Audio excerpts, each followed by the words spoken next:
Welcome back to the channel. Today I'm going to be getting the Charger painted. So last video I didn't really show it, but I redid the roof one more time. So this is the fourth roof.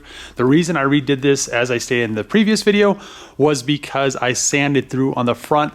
The other roof that I didn't use gel coat. This roof does have gel coat on it, so sanding it was a lot easier, and I probably could have just scuffed the other roof and then cleared it. But what I'm gonna do first is I'm gonna pull this off. I'm gonna 600 grit all this. I'm gonna clear the roof. I wanna clear it first, and then I could go back, sand it back down in 600, then glue it to the car, and then I can paint the car. Just finished scuffing the roof. It is ready for clear. I'm gonna wipe it down with wax and grease, and then probably, I don't know, I'm thinking about 2 coats, but I may do 4 coats of clear. Not exactly sure. You can see how dull it is, and since it is a resin and a gel coat, once I put clear on it, it's gonna just 100% gloss out.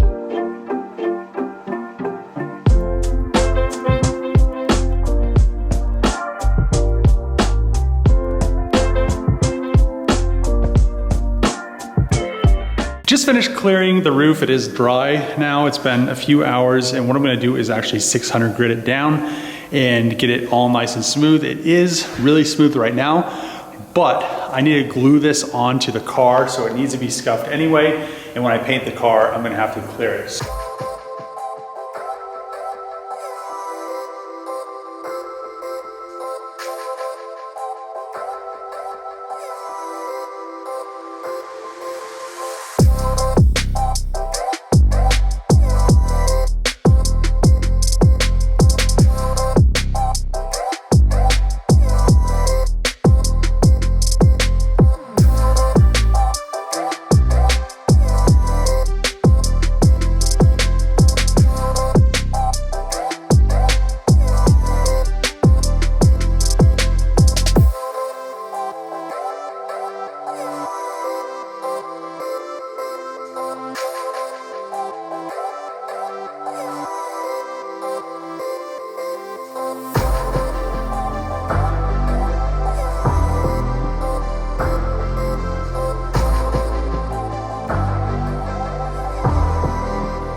Just finished getting the roof glued on. Now it just needs a cure. So to hold the front down a little bit, I have 2 gallons of high build primer and then just some other stuff, just so it sets it in the correct position. I have it actually clamped down right there in the center. It is pretty good. And then down the edge, I actually wiped it pretty far down because I'm gonna put seam sealer on top of it. The reason you put seam sealer on top of it is because it's flexible. Panel bond is not, so it'll shrink, and it could crack. Sometimes it doesn't, but since this is a composite, I want something that's a little bit flexible. I also have clamps in the back, and then as you guys saw, I put the foam, so I'll have to clean all that up, but it's just, the foam just helps it with vibration, so when you're going down the road, the roof doesn't bow or anything like that. they have the foam in the factory roofs as well, but it's just a little extra thing that just helps it be a little bit stronger and just more factory. So I'm really happy with how the roof came out, but we'll wait. I decided to go with the 90-minute panel bond just so I had a little bit extra time to work it because I had to wipe all the edges. So in a few hours I'll be able to pull all this stuff off, and the foam actually was like a 3-minute set time, so we had to get the roof on there pretty quick. I'm so happy that the roof is finally glued on and seam sealed. What I'm going to do now is I need to 600 grit the quarter panels and the upper rails, and then scuff everything, all the door jambs and all that, and then that front apron part, so it gets painted as well. And then I need to remove the rear crash beam, and I need to scuff all that as well.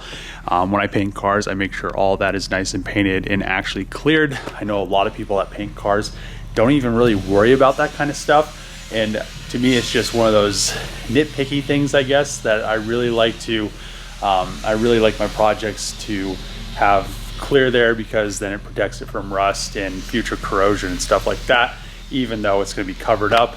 The same thing goes on the Challengers, the Hellcats. They don't actually put clear on the inside of the where the weather stripping is for the trunk or the back of the trunk, which on all my stuff you guys have seen that I cleared both sides. So I'll just make sure to get the color and the clear in there when we get there. But yeah, let's get this crash beam taken off, quarter panels blocked at 600, upper rails blocked in 600, everything else scuffed, and then we can work on actually getting this thing maxed off. Actually, I'll probably give it a nice wash and then clean everything out, get it masked off, and then we can pull it into the paint booth and get her finally sprayed. I cannot wait to see this thing in the blue with the roof cleared and outside tomorrow.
Coat a sealer on the seam sealer, and we are ready to go. So what I'm going to do is let this dry, then block it out. Actually, I'll pull this masking tape and all of this masking off of there.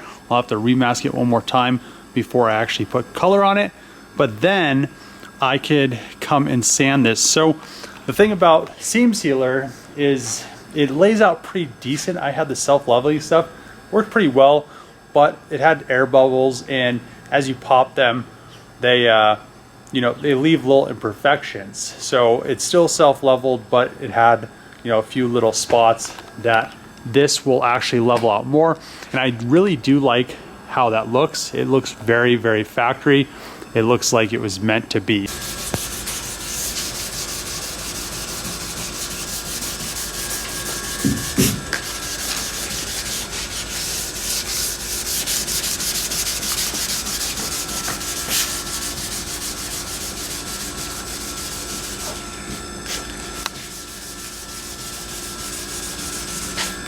Able to get everything blocked out in 600 grit as well as the roof. So I ended up sealing. So I sealed the seam sealer just so it had a nice coat of sealer on it. And then I also blocked that out. So you can see it has that nice edge right there. And the roof isn't going to be painted. It's going to be carbon fiber. I'm just going to clear it. And I didn't want there to be the base just going over the seam sealer. So this sealer, it's kind of confusing because it's sealer and seam sealer, but the sealer actually is flexible and it actually has adhesion promoter in it. So I also am going to base all the way up to here so I mask the roof off. So what I'm going to do now is mask everything off in the car. Last night I also washed it all off to make sure everything was clean, and then I will get the base probably all the way up to this top edge, and then the whole roof will be carbon fiber, which will be really nice. And I think that's just a really good look. So let's get to work on masking everything off. When I pull it into the booth, there's a car in the booth right now, so I'll have to pull that out. I'll mask everything off first because I don't really need to get in the car because there's no steering wheel to turn it anyway. And then once I get the other car out of the booth, then I'll pull this one in and I'll put it on jack stands so I can paint up on that rail right there on the bottom, just so it's a little bit higher. I don't want to go too high so I can still clear the roof because I'm going to have to put 4 coats of clear on the whole car.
Finished masking the Charger off and everything is ready to go. So I have it masked off, I have it waxed and greased, and she is ready for some bass. There's not really gonna be that much bass that goes on this, because what you see is what's gonna get bass. Pretty much the quarters, the upper pillars, the inner door sills and everything, and then this back piece. The roof is gonna continue to be carbon fiber, so when I go to clear it, it's gonna use a lot of clear, but not as much bass. So let's get mixing up some paint. Also, I have to throw a huge shout out to Sherwin-Williams. This whole project, I haven't really been putting it out in every video because it's been dragging on and on, but now that we're getting color on the car, Sherwin-Williams is working with me. If you didn't know, they have an automotive section. So not just house paint, they have automotive paint, and all the supplies that went into building this car, paint-wise, was provided by Sherwin-Williams. And if you need paint, they have very good paint. I've been using it on all my projects, even before they're working with me. It's something I really, really like. I like how it lays out. I like how the clear lays out. As you guys can see from the painting videos, it just is spot on. So let's get some color on this car, get it cleared, finally be able to start putting it together and see it look like a car. I can't wait. Let's get mixing.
Just finished spraying the car and she looks amazing. I can't wait to actually be able to touch this thing, tomorrow morning. Tomorrow, what I'm gonna do is put the wheels and tires back on the car, get it rolling, throw the doors on it, throw the core support, throw the hood on it, and get this thing home so I can throw the rest of the pieces on. I still need to paint the hatch. So like I said before, I'm gonna make the hatch out of carbon fiber, but for the time being, I'm gonna paint it so I could have the hatch on the car and not have to worry about it not looking like a complete car. And I wanna do the hatch out of carbon last. It's gonna be the last thing I'm gonna do, but I just love how this thing turned out. I mean, there's not words. Until next time, if you like these videos, make sure to click the subscribe button, throw a thumbs up, throw a comment below. As always, see you guys next time.